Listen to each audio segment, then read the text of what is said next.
My draft board allowed me to finish school, which I done in June of '42. And of course, I was getting awful close to being called by the draft, so I decided I would take my pick.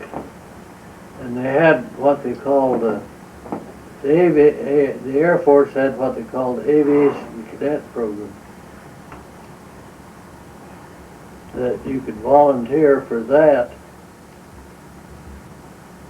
and have a chance to get a commission either as a pilot or bombardier or navigator. So I decided I would join that program, which I did in June. And I went to Amarillo and volunteered for the program there. And they, of course, I had to take a physical exam and things like that, and they told me they had such an avalanche of volunteers they couldn't take care of them then. So they said, we will sign you into our program and you go home and wait till we call you, which I did. And my dad had a little ranch close to Booker, Texas, and he gave me a job on the ranch, $125 a month, and room and board. That was June. We finished up 42. I didn't get a call. Into January, February, I think about March, they called me. And I was asked to report to Lubbock, Texas for induction, which my mother took me down there and accomplished that.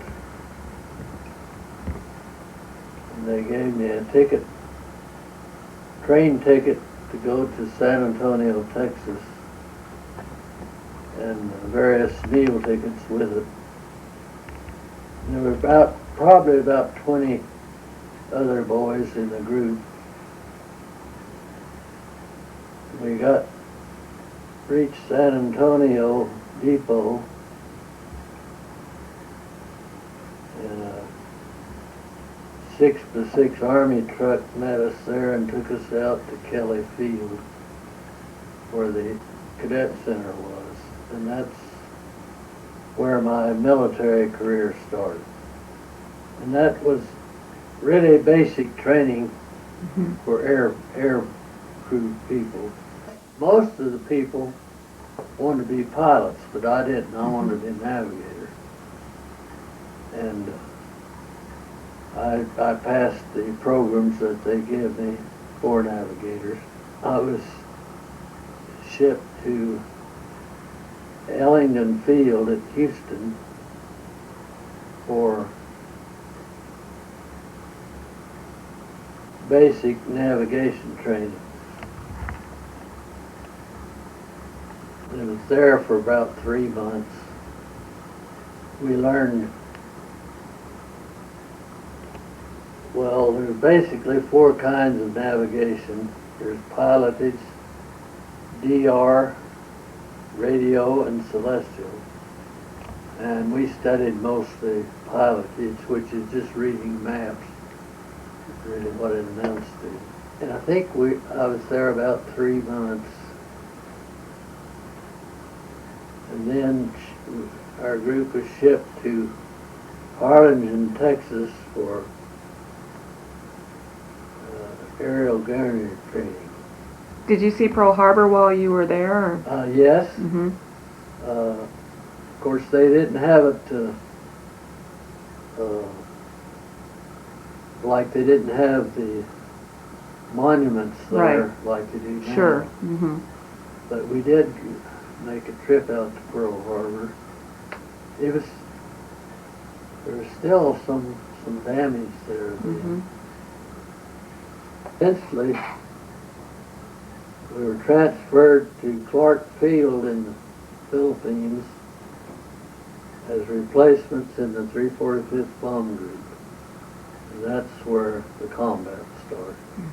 Most of our missions were low altitude. They call them mass high missions. And most of our missions were against shipping. Enemy shipping. Right. They fly right over the wave tops.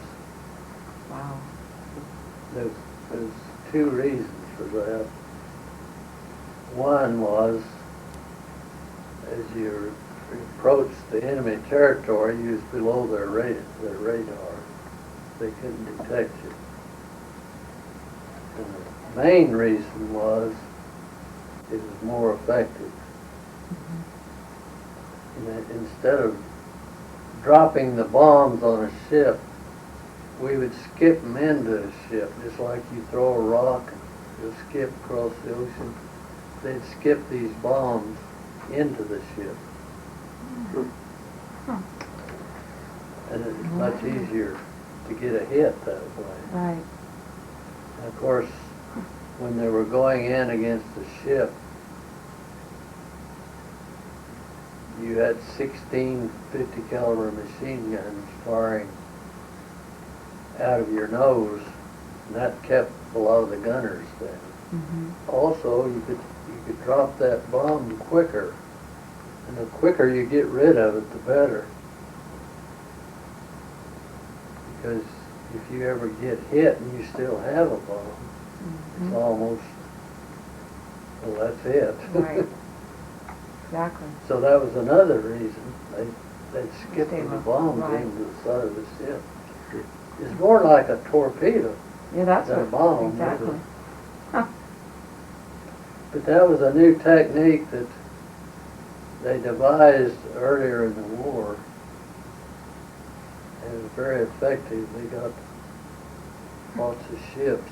Now here's some of the statistics of what the 345th accomplished. Here are some of the bases that the 345th operated out of. Fort Moresby, New Guinea, Dobadura, New Guinea. They were close together. Biak Island, Dulag, Leyte, Tacloban, Leyte. That's where the first invasion forces hit the Philippines.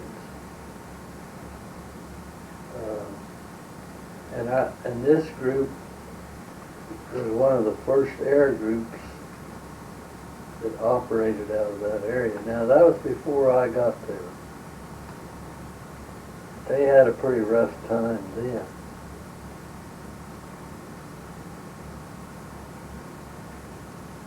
And then later they moved up onto Luzon Island at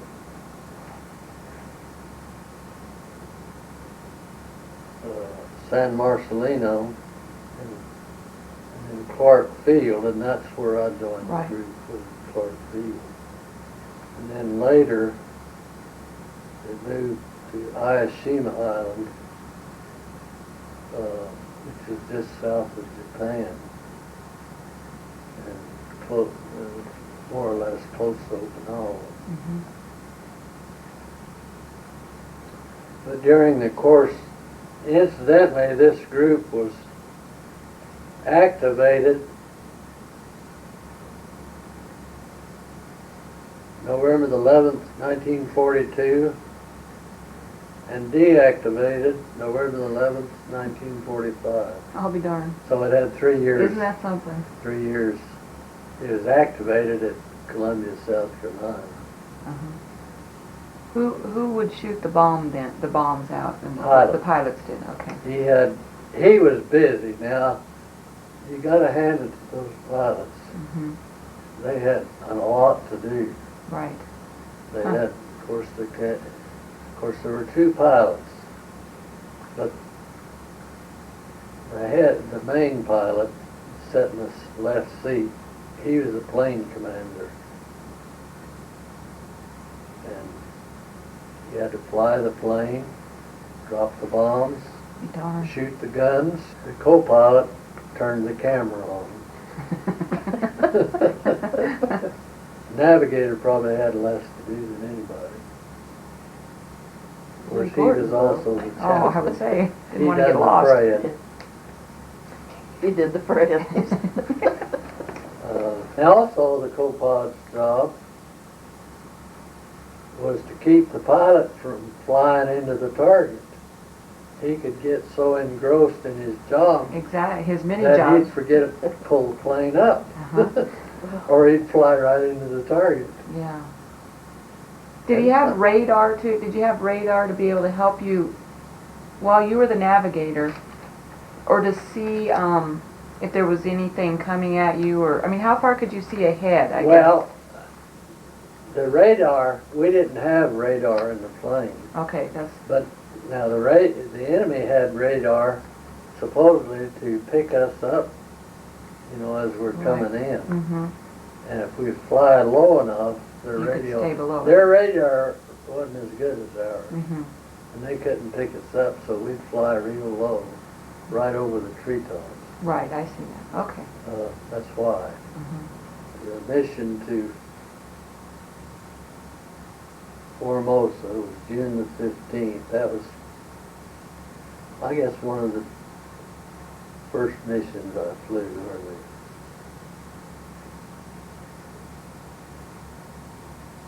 And it was by the whole group. Sometimes the whole group would be on the mission, sometimes just one squadron. This was a whole group mission, which meant each squadron would usually put 9 planes in the air. 4 squadrons, that's 36 planes. Mm-hmm. And it was planned to cover the entire base. The planes were spread out abreast, 36 planes abreast, which was enough to cover the whole base. Mm-hmm. We were carrying parafrags, which were small, I think they're about 20-pound bombs, but they were very, very deadly. And it was planned, once you press the bomb release button, the first bomb drops and then another will drop every 50 feet. And the lead plane would drop the first bomb and other planes would drop theirs when they saw that. So the whole plane, the whole air base was covered with those. And you've got 36 planes wide dropping a bomb every 100 feet or 50 feet, whatever it was. That's a lot of. It covered, and also those 16 guns firing straight ahead on all 36 planes. It does a lot of destruction. Mm-hmm. We were on the left side of the line of planes.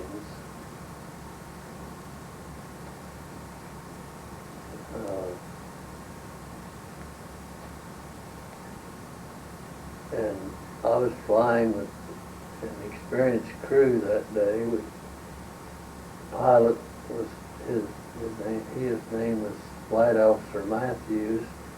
The engineer was Harold Warnick, had a lot of experience. And all of a sudden you heard something. Sounded like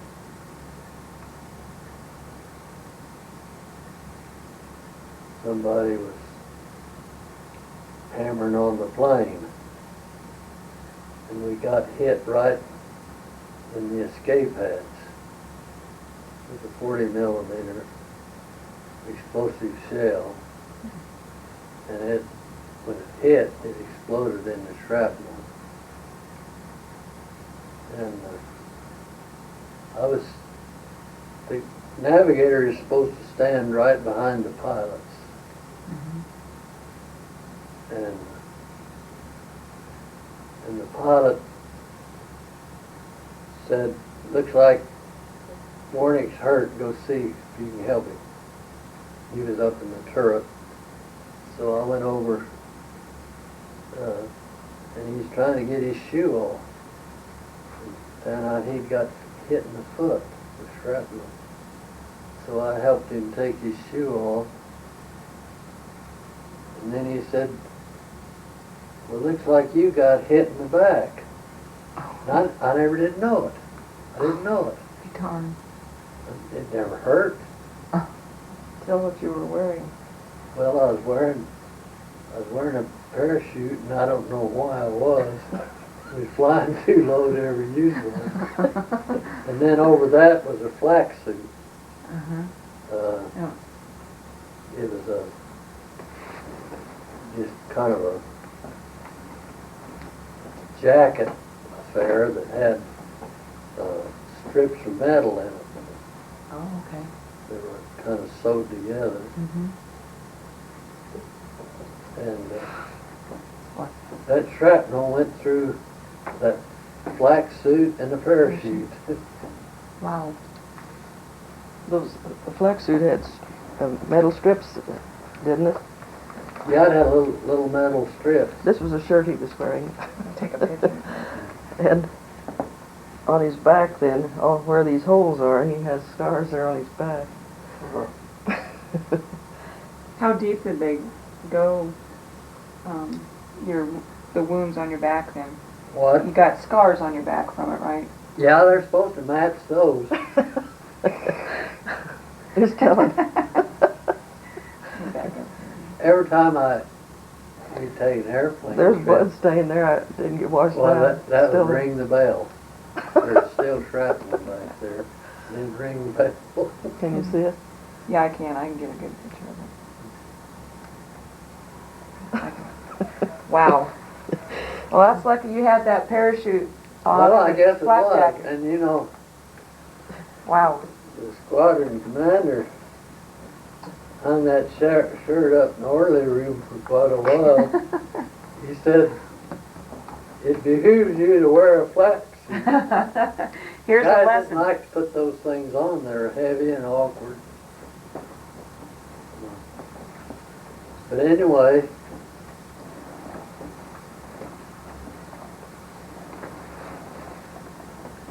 as soon as I got the shoe off of the warning, well then I figured the course that we need to take to an auxiliary air base in northern Luzon,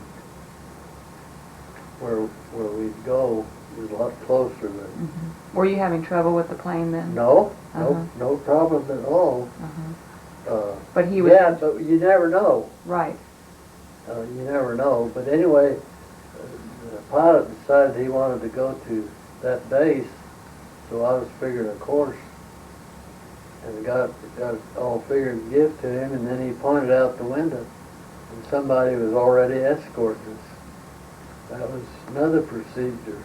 If the plane Got was in hit. trouble or had wounded personnel, somebody else always went to their rescue to guide them back to base or something. And you never knew, if you might be hit somewhere else that might force you to ditch. Right. And of course, when we got to that base, why, they had to apply that escape hatch open because it had got hit. So we could get out. And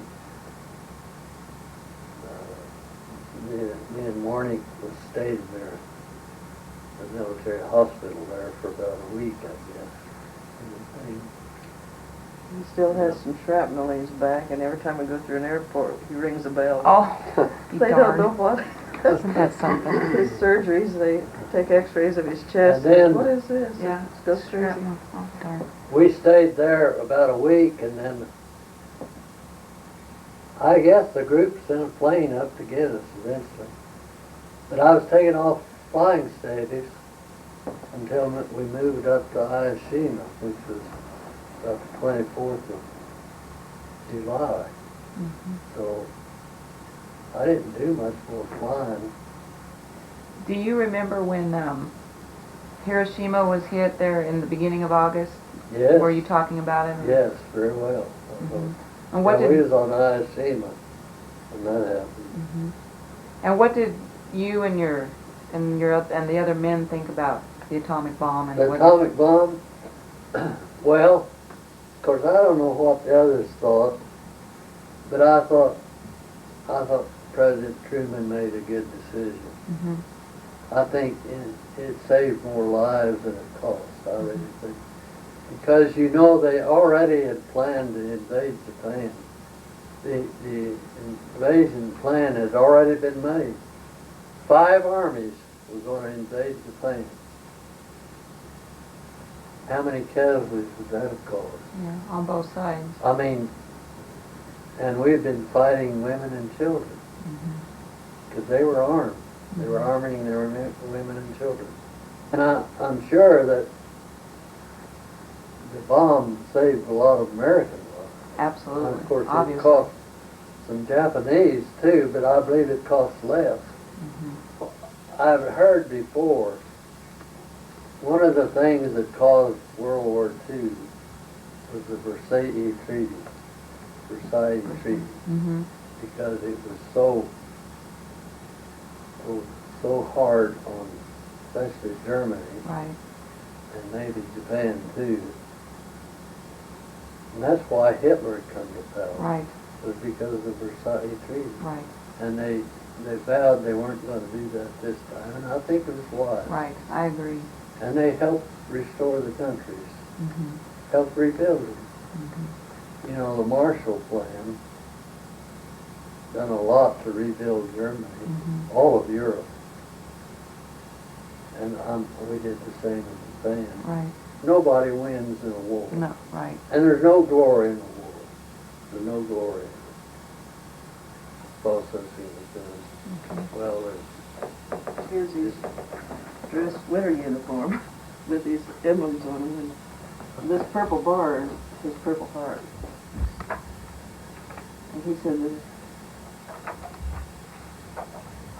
told me what the others were, but I don't remember what he said. let's see.